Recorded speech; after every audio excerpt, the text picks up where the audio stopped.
1 Samuel chapter 17, if you haven't already, please open to it. We're talking about part 2 of when David believed when everyone else did. And the story of David and Goliath is very epic. Everyone knows it because we all love the story of the underdog, right? I think there's just something in it. Like, we love it when the little guy beats up the big guy. And especially, there's just something like we really hope he gets lucky. Like, in every sports competition, we're like, I just hope he gets lucky. Right? Like the little guy is able somehow slides it in at the end. But we would do the skit back when I did karate. For those of you who didn't know, just spent 15 years of my life doing martial arts. Yes, I did make it up to second degree black belt. But we would do these skits all the years. And you always have the really big guy attacking the little kid. Like everyone loved that. And you have the big guy, he'd come up and he stretch stuff. And then he kind of pushed the kid around. The kid would try and hey, just walk away. And then finally, the adult would go and grab the kid. And the kid would not win by sheer chance because he was small or the guy was big. The kid would always win because he had so much skill, right? And so the kid takes the guy and grabs his arm and flips him over, right? He goes ahead and does a backflip backwards and then kicks the adult in the face. And everyone's going, wow, right? Because we love it. We love that this little kid is grossly overpowering this adult. And of course, it's all skit. And so it's a little faked because the adult could still take apart the little kid because the adult's a black belt. These aren't nobodies. But sometimes I think, and I bring that up because sometimes I think we look at David and Goliath and we think of it as that underdog story where somehow against all odds, David won against the giant. Wow. But that's not how the story is meant to be read. That's not how the story is meant to be seen as this underdog who comes through. This is David, the one who should be king over Israel, the one who could defend Israel. Though he is young, he is ordained by God. Because he doesn't win because he has really sharp sling skills. He doesn't win because he runs really fast. He wins because he has an amazing strength behind him. The strength of Yahweh. So this is not an underdog versus Goliath. This is tiny Goliath versus almighty God. And this book is being written probably after the kingdoms have divided in two. And so the north is split off from Judah. And remember, all the northern kings are horrible. And the southern kings are horrible about 3/4 of the time. And so this book is being written kind of calling out the kings and saying, kings, be like David. Trust Yahweh. Don't try and do it on yourself. You're not going to figure this out. You can have a heart like David. Just trust God. So we're going to jump through a review of where we were last week as we see this in this example set. But today, as we did last time, this is the story of how Yahweh orchestrates everything to bring his king to prominence. This is Yahweh is the main character. It's his story, and he is miraculously controlling all. Now, remember, last week we talked about how the stage is set for Yahweh's deliverance. And he does this by allowing a conflict to form in Israel. A conflict that's overwhelming to them. So, just to remember, they are here in Soko, little valley, which we'll get to in a minute, which we know is between Azekah, and Soko. Right here in the middle is our place, the Valley of Elah. So they're meeting. Beautiful, stretching out with that little part in the middle. We'll come back to that. And God is bringing about an enemy that they cannot defeat. He's way too strong. And just again, size comparison about Goliath. He is the size, it says here that he is 6, in verse 4, 6 cubits and a span, which is basically about a mid-sized sedan and a forearm of length. That's pretty big. We talk about this, and he is huge, and he's wearing thick armor like this plated armor that was defend him against any attack. And it's huge and heavy. And he had a guy next to him carrying a giant shield. Overall, you say, pictures Goliath was scary. And everyone in Israel shook in their boots as he came out for 40 mornings and 40 nights, calling the people to fight him. Bring one warrior to fight him, and whoever won, they would take it all. And so here he is, and everyone in Israel is afraid. They cannot beat him. And then we saw the placement of Yahweh's deliverer. How David is away pulling double duty. So he's not here for these 40 days. Kind of gives him the triumphant hero scene coming in. Because David is over here in Bethlehem, and he went back and forth between Bethlehem and Gibeah, where Saul was, working for his father, working for Saul. And now he's been going back and forth between the Valley of Elah and Bethlehem. David's been gone for the 40 days, and he shows up, and he hears Goliath, and he becomes incensed that this man would dare go against the God of Israel. Right? He goes to the battlefield. He has conflict over his words, and we finish talking about how David is not like this little kid wearing an armor that's too big for him. No, this is a piece of art I think is probably more accurate. Strapping young man in front of all these other soldiers wearing the armor of the period. Very Middle Eastern looking armor, not medieval looking. But David said it was untested. He could not fight in it because he wasn't fitted for him correctly. He had not used it enough. So instead, he trusts his normal shepherd wear and goes out to battle. And we finally get to the climax of the story in that we see the victory is provided by Yahweh. Yahweh set up the conflict, and now Yahweh is going to provide the victory. Verse 40 through 44 shows us the strength of the enemy surpassing David. The strength of the enemy far surpasses David. If you look down your Bible, read along with me. Then David took his staff in his hand and chose 5 smooth stones from the brook and put them in his shepherd pouch. His sling was in his hand, and he approached the Philistine. And the Philistine moved forward and came near to David, with his shield bearer in front of him. And when the Philistine looked and saw David, he disdained him, for he was but a youth, ruddy and handsome in appearance. And the Philistine said to David, "Am I a dog, that you come to me with sticks?" And the Philistine cursed David by his gods. Then the Philistine said to David, "Come to me, and I will give your flesh to the birds of the air and to the beasts of the field." So David goes down to the brook, just along the riverbed, and picks up his ammunition, and he walks out with his armaments. They're not very complex. It's a simple stone, like this one that I picked up, or 5, so I should say 5 simple stones. He only ends up using 1.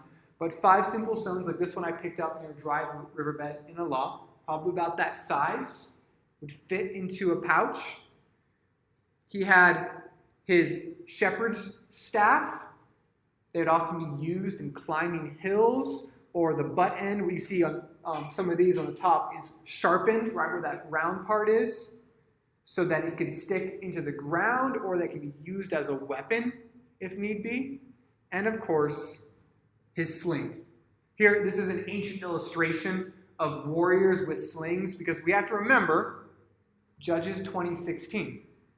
Among these were 700 chosen men who were left-handed. Everyone could sling a stone at a hair and not miss. In the ancient world, this isn't like a little boy with a sling. This is a military weapon that was used. So this is his weapon, and it's an effective weapon that was used by ancient people as warriors, as defense. It was basically their version of a gun before they figured out how to fire bows and arrows. Right? So this is not nothing. But remember, Goliath is wearing very thick armor. And Goliath has a, right, does it say? this huge man, and with him, Goliath has a huge shield bearer next to him. So we'll see. There we go. Goliath's disdain for this young man, as he's facing him, he's still so much bigger. I don't know if he'd really have a shield like this, but he had someone carrying his shield, probably more accurate. But hey, artists, they can do what they want. So Goliath is still much bigger, much stronger, and he's protected by all his armor. So David doesn't look that impressive. And not only does he not look impressive, when Goliath sees him, he thinks, there's no way this young man is my opponent. You think about it, he's been coming out every morning and every evening for 40 days. If you do something for 40 days in a row and nothing happens, you'd probably be pretty frustrated, wouldn't you?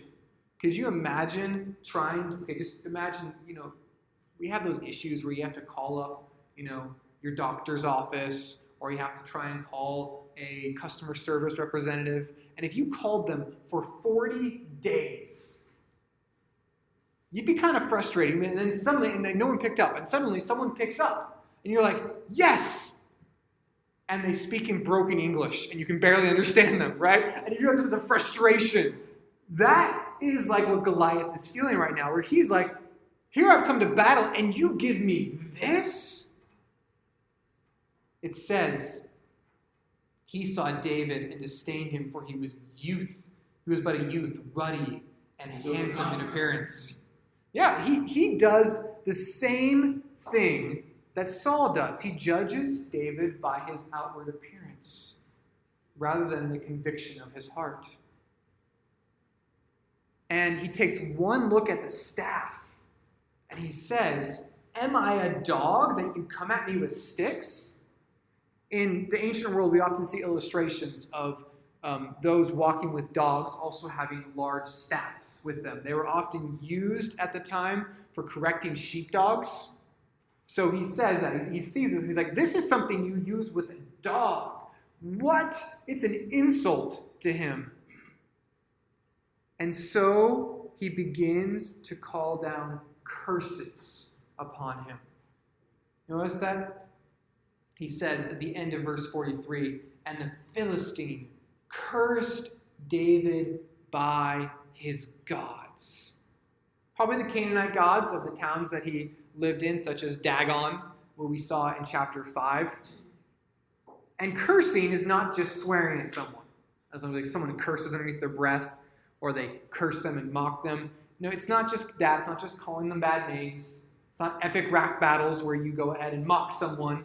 No, the Dictionary of Biblical Themes describes curses in the Bible this way. To be cursed is to suffer kinds of misfortune, sometimes to the extent of being cut off from one's family or community, or of suffering death itself.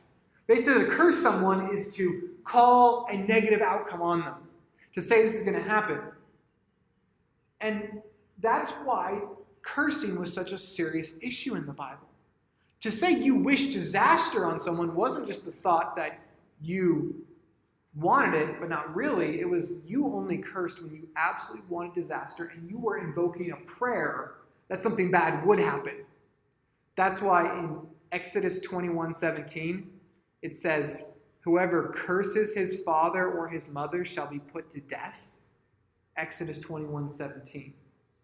Curses were a big deal. You just got to get that. Really big deal. And he is calling divine destruction on David because it's from his gods. I think that reflects that even Goliath knew this was a divine battle. This was not just him, the mighty giant, versus little David. It was the gods of the Philistines versus the God of Israel. He knows what's going on. And this is still the battle we face today, isn't it? You think about it. How the world always brings their gods against you.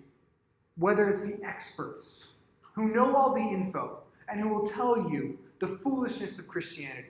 Or, sadly in our culture, it's the celebrities whose opinion matter on things they know nothing about. But so-and-so celebrity you got to listen to.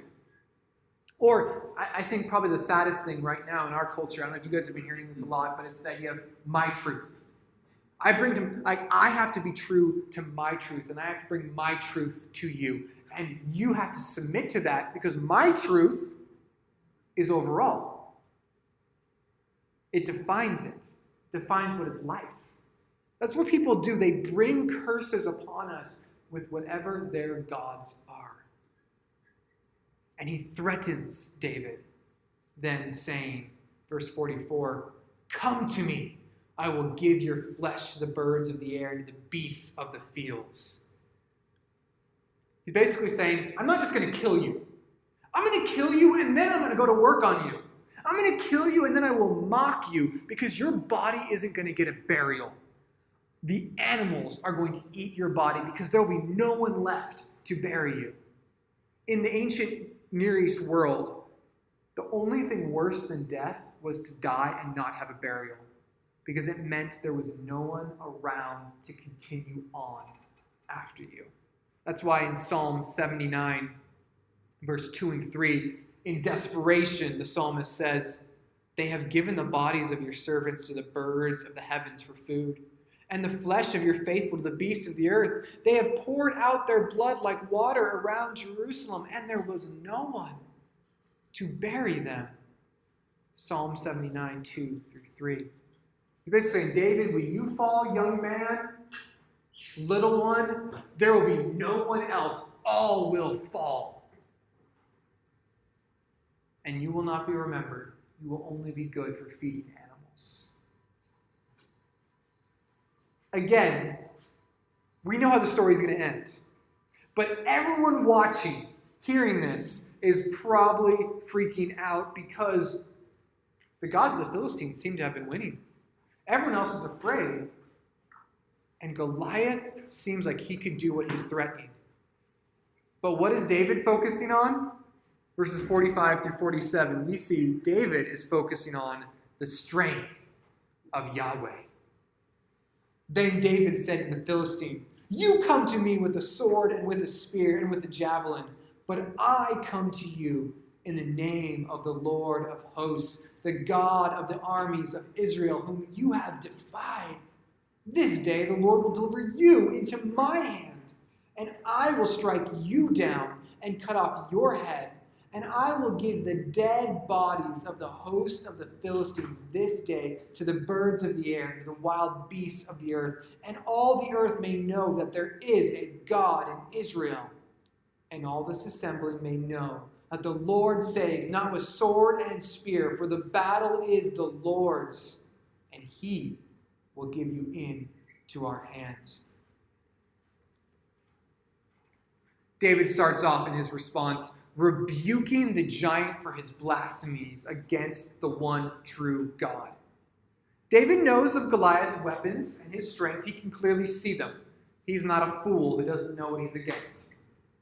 But God, he says, is the Lord of hosts. He is Yahweh of the angelic armies. Isaiah 37, verse 16, says it the same way. Yahweh of hosts, God of Israel, enthroned above the cherubim. You are God, you alone, in all the kingdoms of the earth. You have made heaven and earth. Isaiah 37, verse 16. It's basically saying, there is no other God. Your gods that you just tried to curse me with, they don't exist. They cannot help you. And he doesn't assume God will work because of David. He's not like, and God's going to defend me because I am awesome and I have faith. No, look in your Bibles why he does this. He says he's going to do this because of his name's sake. It's because I come to you in the name of the Lord of hosts. He does it in verse 46 and 47, we'll see here in a second, for the sake that all people might know Yahweh saves. Guys, we got to remember, this is a continual truth we see in the Bible again and again. It's not really about us. It's not about you. It's not about me. It's about God. He is doing things for his glory, and his glory is what we should be fighting for. Because when we fight for his glory, we're on God's side.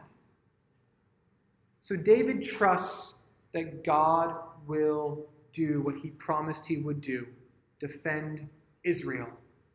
And this is not the kind of thing like people sometimes say, I really have a lot of financial stress.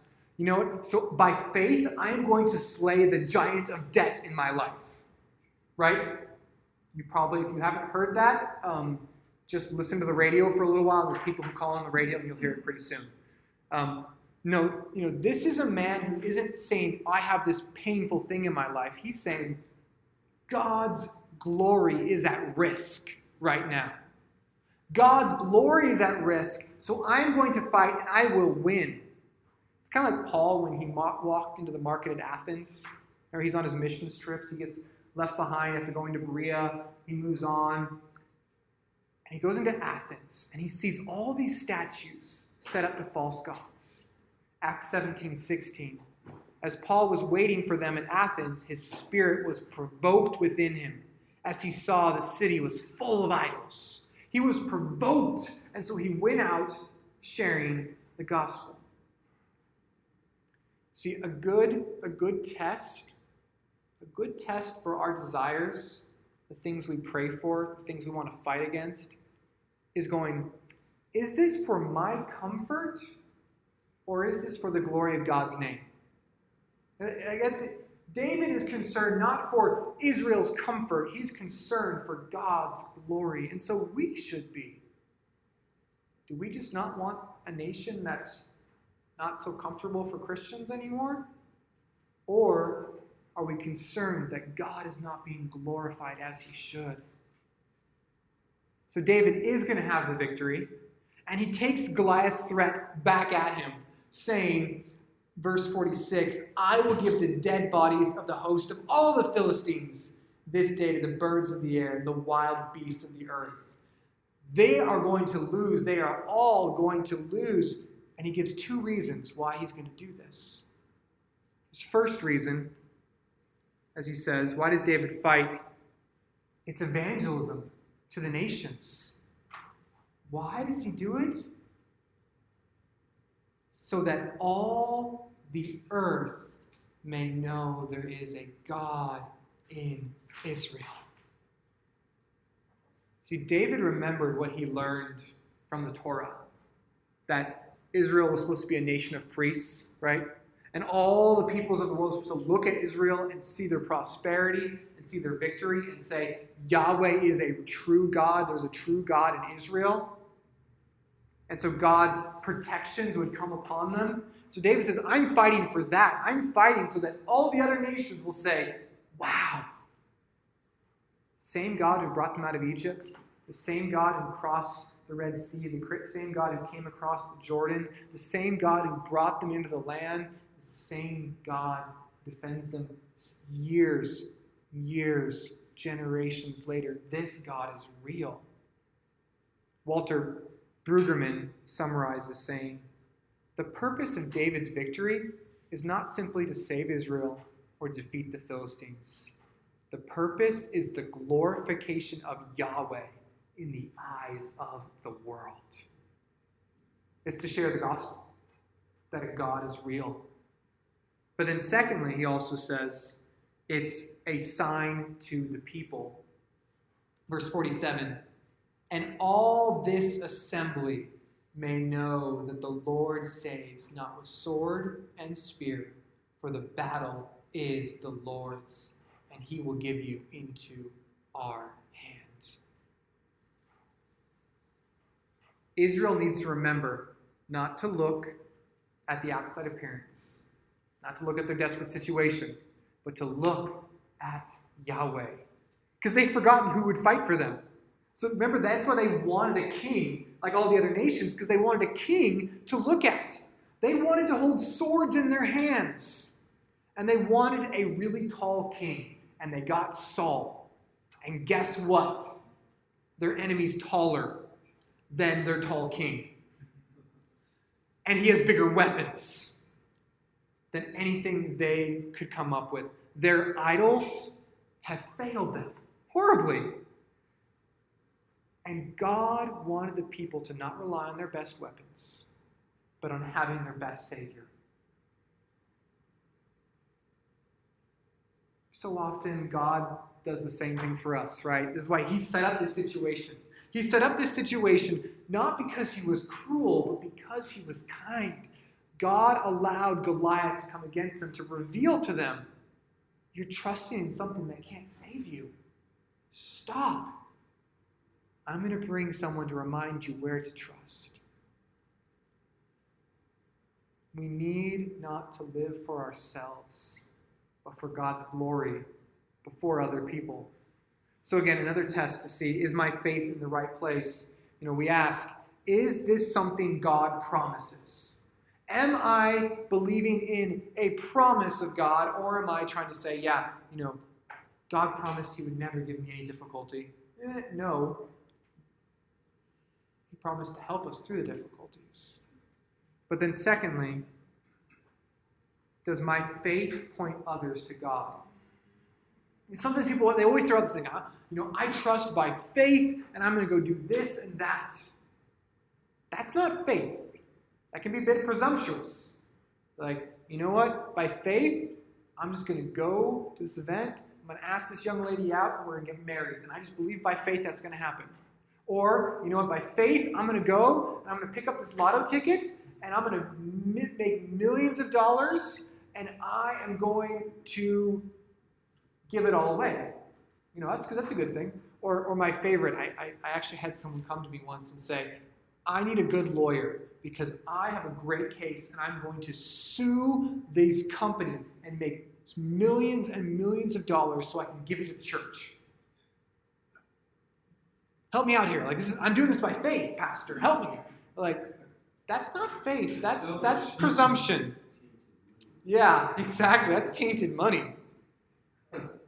It has to be, is this what God promises? And does this actually point others to God? Because I would argue with all those, they don't point others to God. It just ends up being selfish.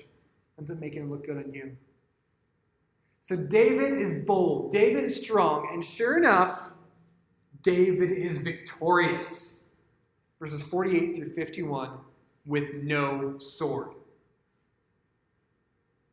And the writer emphasizes this very clearly because of what was just said. God doesn't save with sword and spear. So verses 48 through 51, when the Philistine arose and came and drew near to meet David, David ran quickly toward the battle line to meet the Philistine. And David put his hand in his bag and took out a stone and slung it and struck the Philistine on the forehead. And the stone sank into his forehead, and he fell on his face to the ground. So David prevailed over the Philistine with a sling and with a stone, and struck the Philistine and killed him. There was no sword in the hand of David. Then David ran and stood over the Philistine and took his sword and drew it out of its sheath and killed him and cut off his head with it. And when the Philistines saw that their champion was dead, they fled. Now, notice the way the text lays it out. Again, just look down in verse 48 right here. It's a very slow description, right?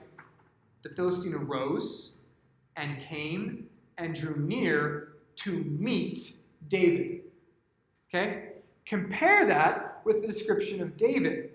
David ran quickly toward the battle line and put his hand in his bag and took out a stone and slung it. So basically, Goliath, let's blame Saul for this. Goliath is moving slowly because he's huge and he's wearing a ton of armor. And before he even has a chance to draw near to David, David has already run close, grabbed his stone, started slinging it, and released it. So there's a great bit of military strategy here. Let's remember this, and we'll see this continue to go on through the book of 1 Samuel. David is a military genius. He is so good at fighting. So God's deliverance does not negate man's use of his wits and responsibilities.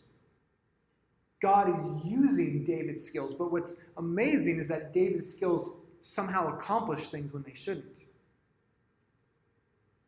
But Goliath is hit, instantly stunned, and falls over, knocked out. And the writer stops. It's so interesting. Like, he stops in the middle of the action in verse 50, saying, "So David prevailed over the Philistine with a sling and with a stone, and struck the Philistine and killed him." He's emphasizing this, just as, remember, Jonathan beat the Philistines with 1 out of 2 swords in all of Israel? Here, David beats him with no sword. He accomplishes it by the grace of God. Then David runs up, takes Goliath's sword, cuts off his head, clearly defeating him, and is a symbol for the utter defeat of all of the Philistines. And then verses 52 through 54. Oh, man, I forgot to show this. This is clarified. I'm going to ruin my part here. But for those of you who are asking, this is basically the 2 lines we're drawing from there. So that's the valley in the middle. And the 2 arrows would imagine where David and Goliath were coming from on either ends, with all the armies up on the hills watching them. That's the visual. Right? So they're coming together. Goliath falls. All the Philistines see this. And then the Israelites are victorious over them. The Israelites are victorious over all the Philistines. Verse 52 to 54. And the men of Israel and Judah rose with a shout and pursued the Philistines as far as Gath and the gates of Ekron. So the wounded Philistines fell on the way to Sharim as far as Gath and Ekron. And the people of Israel came back from chasing the Philistines, and they plundered their camp. And David took the head of the Philistine and brought it to Jerusalem, but he put his armor in his tent. So remember Goliath's deal, right? Do you remember the deal he made? Where he's like, hey, if I lose, we'll all become your servants, and if you lose, you all become our servants. And I was saying that was a taunt, because here, there didn't seem to really be any expectation that would take place, because as soon as Goliath falls, all the people take off for safety, right? They're running, because they're terrified. And you can see, again, handy maps. They take off running towards Gath and Ekron, 2 of their strong cities along the way. And Israel goes after them, chasing them, killing their enemies, when for 40 days they've been shaking their boots at a standstill. 1 incident. The enemy's on the run. They're being greatly victorious. And they plundered all they have. And that's the idea that they're getting what was their enemies. God has given it to them. And David, interestingly, took the head of the Philistine and brought it to Jerusalem. He takes Goliath's head to Jerusalem. And I know this going in... Oh, did it not come up? There it is. What was it? It goes the opposite direction, back to Jerusalem. As interesting, because we often think of Jerusalem as the capital of Israel, right? But right now, it's not. It's a strong Canaanite city right in the middle of Israel. And that's interesting, why he would take it there. Now, if you remember, all the tribes were split up. So this one on the bottom, kind of the reddish color, that's the tribe of Judah. And the kind of, it looks a little bit whitish, there is the tribe of Benjamin. And right between them is Jerusalem. Right?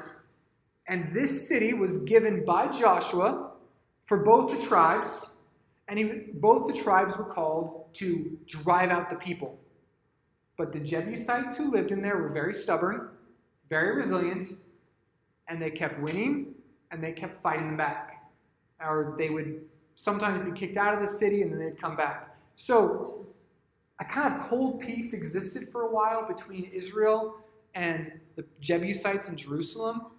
But this Canaanite fortress was always a threat to them, because at any moment, you could have your daughters out picking in the field, and the Jebusites could come run out kill them, steal your food, and then run back home to safety. So this is a constant threat, and it's a constant reminder of Israel's failure to obey God and drive out the people.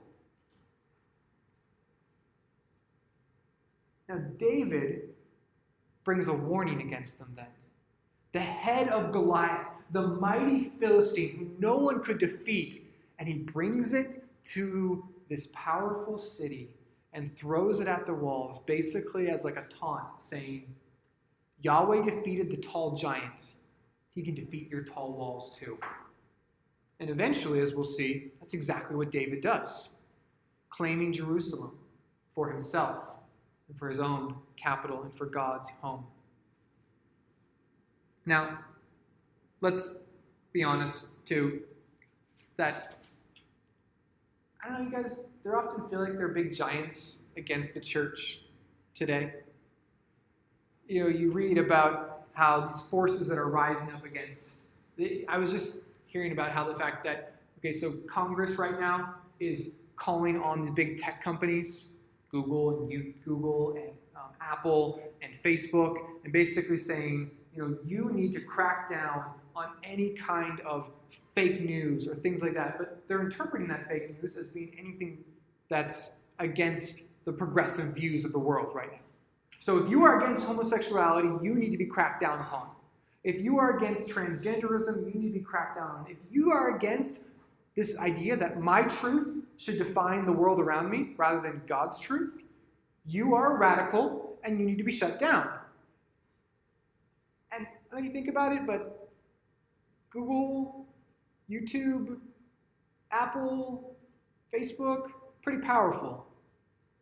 The U.S. government, pretty powerful. These media conglomerates, Netflix, Disney, really powerful.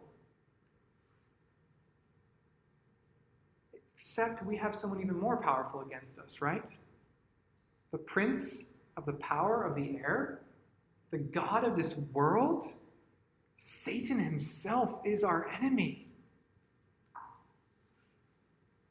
And yet, we act as God's soldiers, knowing that God will provide the victory. We don't have to be afraid. We don't have to back down. We don't know when or how the victory will always be achieved, but we can trust him and keep pushing forward. So, no, we can't say, as some people do, you're going to slay every giant in your life, right? Everything that's against you, you're going to slay the giants. No, but we can say this. The same God who used little David to defeat giant Goliath is the God we serve. This is a story that should build our theology, our big view of God. So, serve him boldly, because he is the main character. He is in complete control, and we can trust him.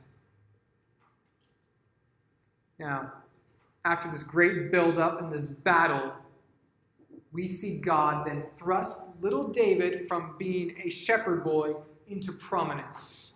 Because he doesn't just help David win, he's setting him up to be king, right? He's setting him up to be important. And so Yahweh sets up David for honor. Yahweh brought the battle, Yahweh brought the victor, and now Yahweh is bringing David closer to his chosen position. We see how first Saul then asks about David's family. And he does this with a little bit of a flashback. So verse 55 starts actually in the past, before the battle with Goliath took place. As soon as Saul saw David go out against the Philistine, in that flashback, he said to Abner, the commander of the army, "Abner, whose son is this youth?" And Abner said, "As your soul lives, O king, I do not know." And the king said, "Inquire whose son the boy is." So Saul turns to Abner, his uncle and his general, and is like, "Wait, who is this guy?" Abner goes, "I have no idea."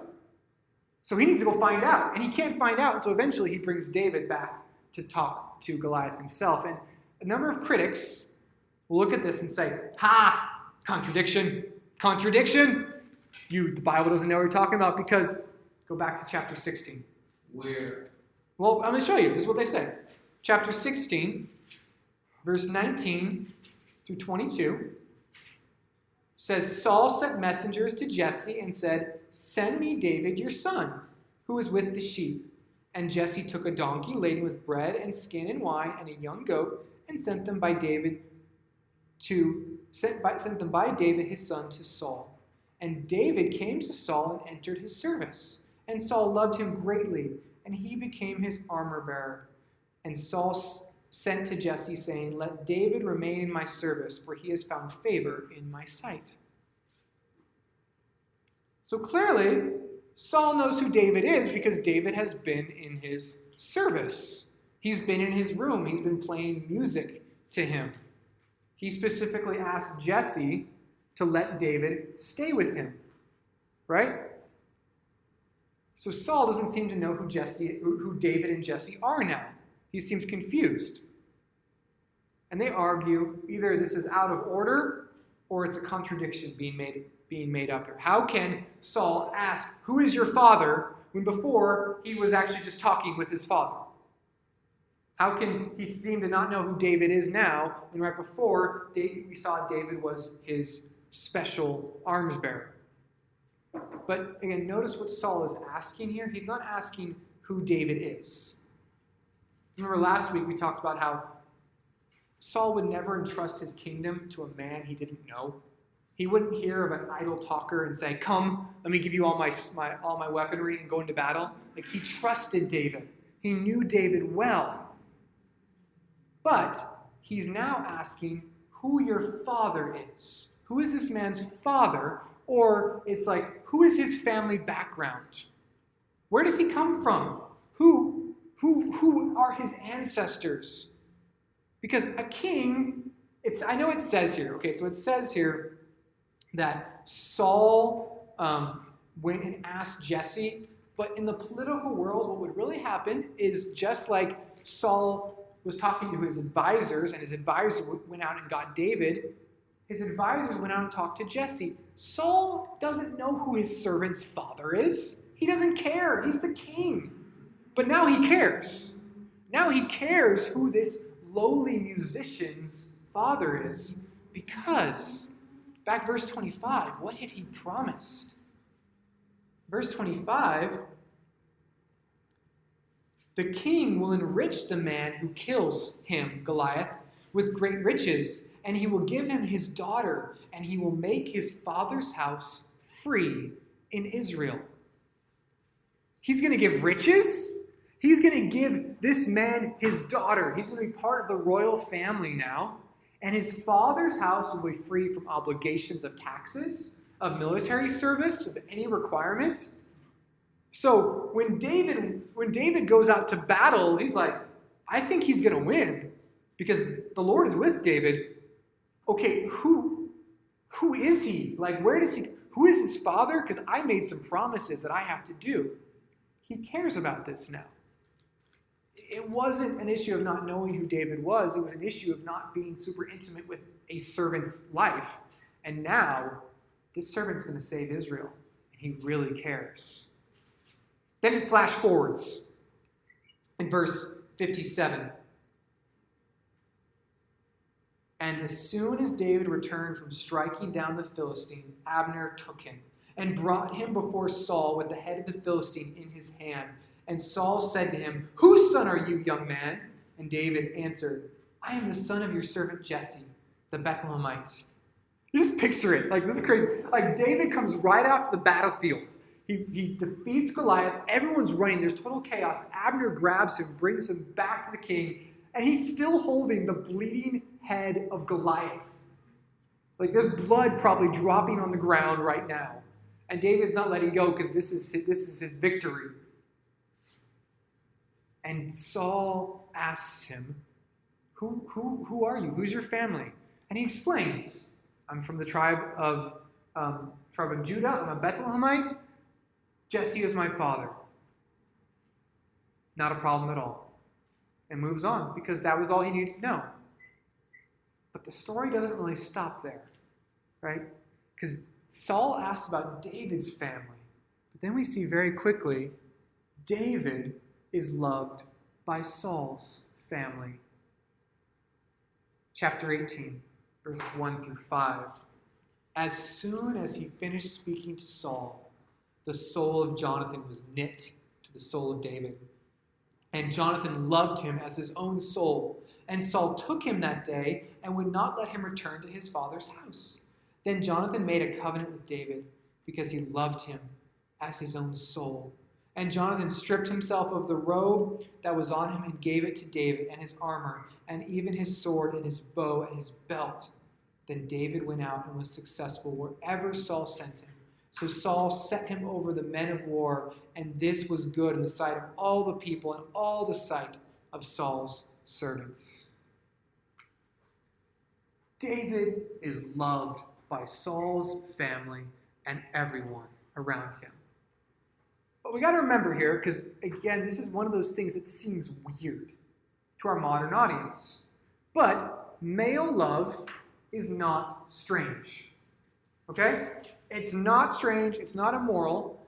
Because in fact, if you even go back like 100 years ago, not even 100 years ago, you go back maybe 80 years ago, and you'll see all kinds of pictures like these. This is a great blog. It has interesting stuff. It's not a Christian site, but it's called The Art of Manliness. theartofmanliness.com. And they did a lot of work trying to pull up old photos. And you look at some of these photos and like, they're holding hands. They're leaning against one another. They seem very affectionate towards one another. Laying down, hugging, kind of cuddling. And you're like, this is a little awkward. What is this? Is this homosexual? Different world. Yes. Because there was nothing wrong. Because now, in our current day, the idea of male love gets associated with homosexuality. But back then, homosexuality, for the large part, was not only frowned upon, it was illegal. And the places where these photos were being taken weren't in the back red light districts or the dark corners. These were in the center of streets. These were people living their lives because they just had a bond. If you ever read letters from men in World War I or World War II, soldiers in battle together, they would talk about their deep affection for their fellow soldiers, right? Sadly, today, there's this, we take this, if there's ever kind of too much affection between a man and a man, or a woman, we instantly go to, homosexuality. Or in the fact is, friendship isn't really even that important or on the rise in our culture. We're often too busy, too distracted, or too selfish to actually truly have deep friendships that we'd even be comfortable with this kind of thing. But here we see the example of a deep friendship, a deep love, with nothing unrighteous about it. Even Jesus called his 12 disciples his friends, right? We need friendship. And we see this friendship of these men. First off, how is this friendship defined? Is that Jonathan's friendship was needed. This friendship between Jonathan and David was needed. Because notice the timing of this knitting together. As soon as he had finished speaking to Saul, the soul of Jonathan was knit to the soul of David, and Jonathan loved him as his own soul. Interesting, isn't it? It's right after David finishes speaking. There isn't really time for a lot to happen. There's some debate among commentators whether this is when David finishes speaking saying who he is, or whether it's David speaking that in verse 37, where he said, "The Lord who delivered me from the paw of the lion and from the paw of the bear will deliver me from the hand of the Philistine." Either way, he's associating, looking at David's great faith, what he has accomplished, and he's, in that moment, his heart is knit to him right away. Because remember, Jonathan was really tough, right? Jonathan was not mansy-pansy. He was a man's man. He was a soldier. He was armed previously with the conviction that God could defeat with large numbers or small numbers, and so he and his arm bearer alone, with only one sword, climbed a cliff and went and struck the Philistine garrison and won, right? Remember that? But very quickly, his father disobeyed, and all of Israel has been kind of doing a downward spiral. He became more and more isolated. He couldn't even trust his father because his father didn't love God like he did. And in the end, it seems like Jonathan is right here. He's among all of Israelites for 40 days.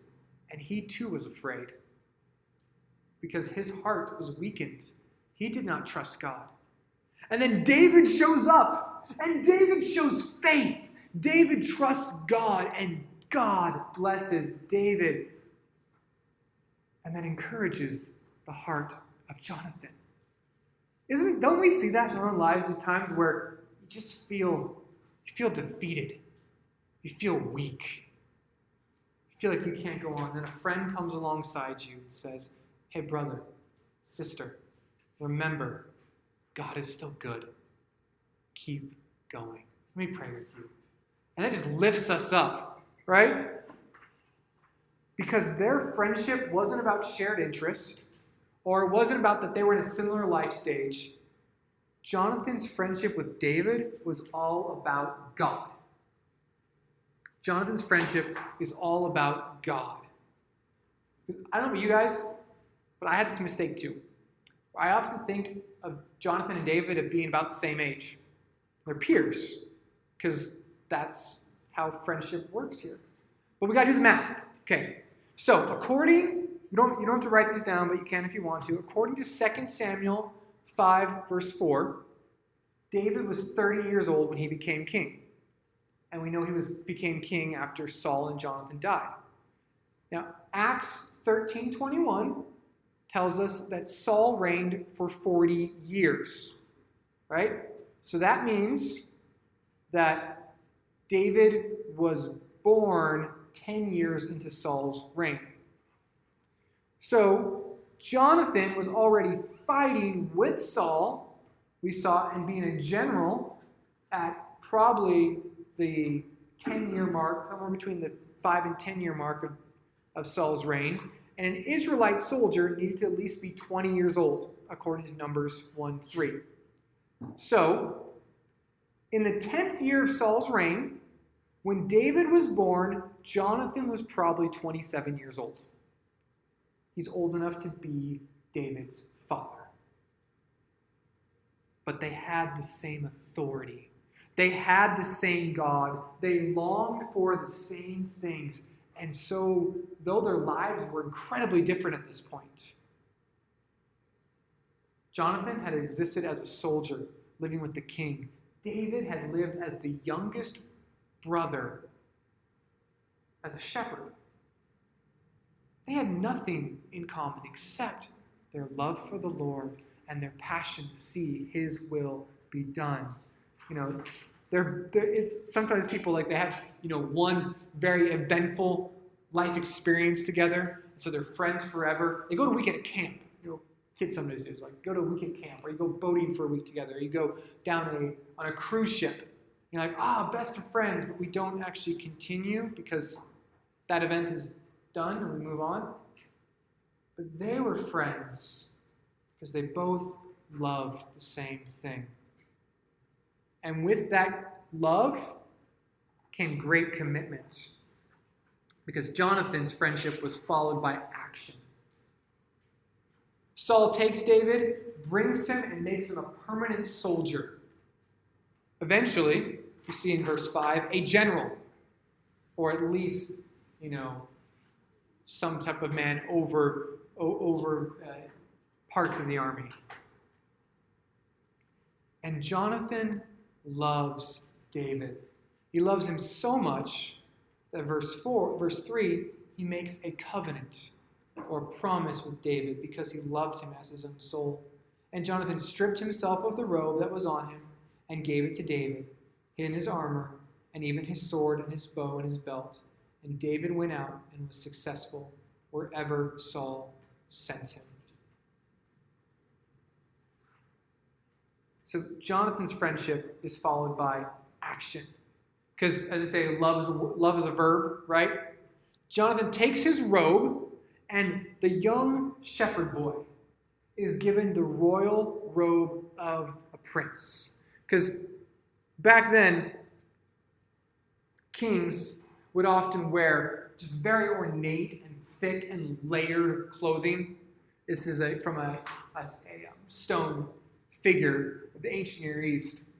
And it would just be wrapped around, just to show them as being different. And to wear a king's clothing was a sign of great honor. Turn to the book of Esther, if you would. Esther chapter 6.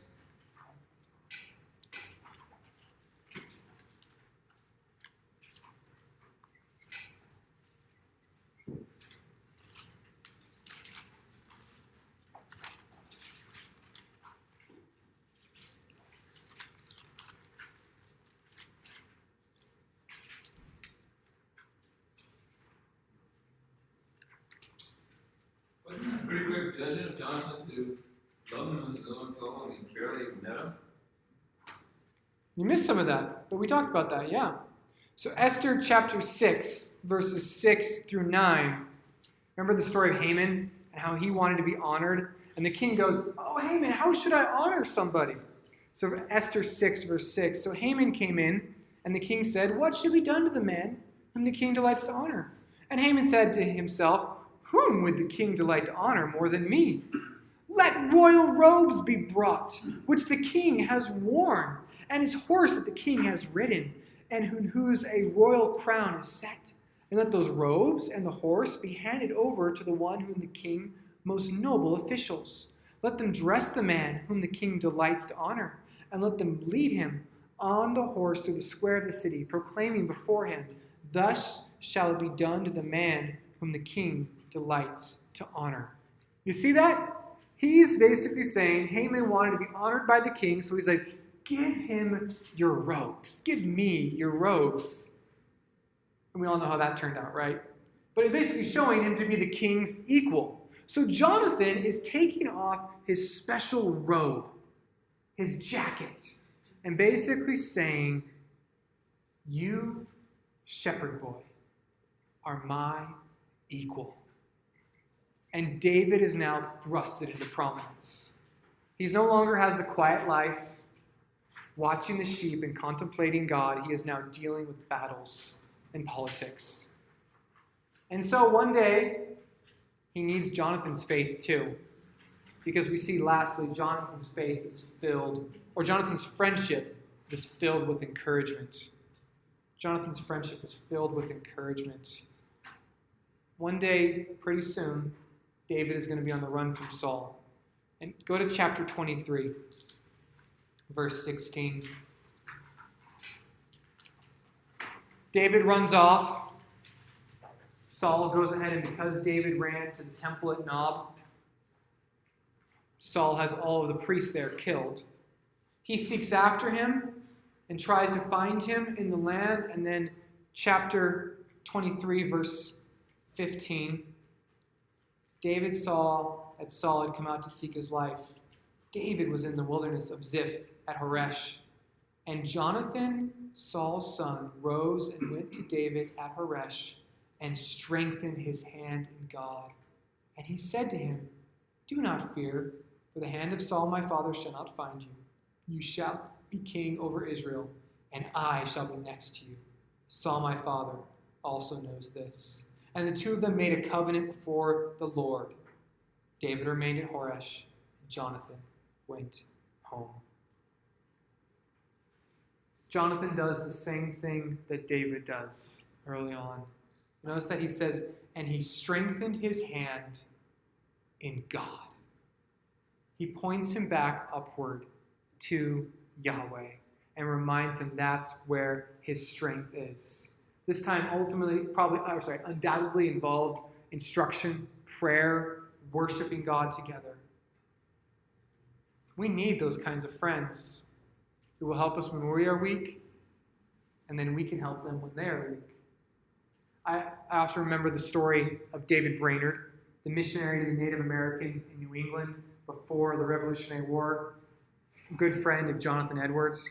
And he rose furiously from one tribe to another, preaching the gospel. But on November 2nd, 1744, he wrote, "About noon, I rode up to the Indians, and while going, I could feel no desires for them, and even dreaded to say anything to them." This missionary who we say is so amazing, and he's honest in saying, I don't even want to do this anymore.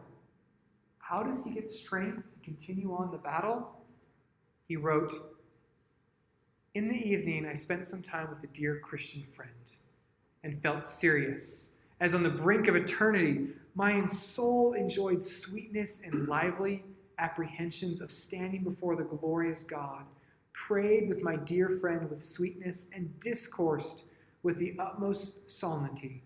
And truly, it was a little emblem of heaven itself." See, we read about how great David was. The story is all about setting up how great David was, but notice how David needed other people around him too.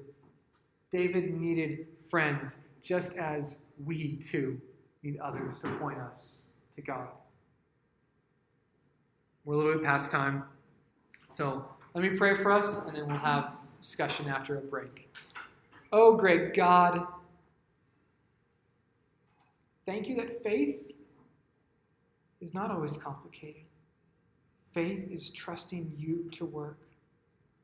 So, Lord, we pray you help us to have a faith like David's. May we be about you and your glory, and may that strengthen us. Lord, may that make us able to do amazing things, not because we want people to say how great we are, to say how great Irvine Community Church is. Lord, we want them to say how great you are. So, Lord, please grant us that faith, and may we come alongside one another to help each other when our faith is weak. Strengthen our hands in your name, Lord, by us helping one another.